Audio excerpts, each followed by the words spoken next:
Yesterday, during the winter meeting of the Democratic National Committee, this from DNC Chair Tom Perez. Donald Trump declared a national emergency earlier this week, but you know what?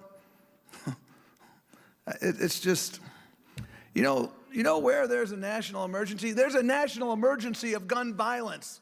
There's a national emergency in health care. If you can't afford your insulin, that's a family emergency, a community emergency, and a national emergency.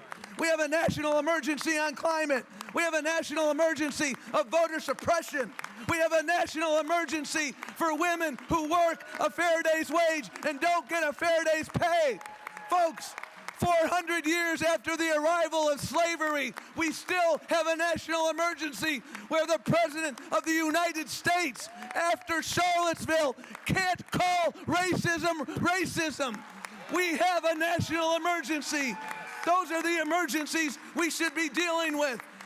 America has 5% of the world's population and 25% of the prison population. That's a national emergency.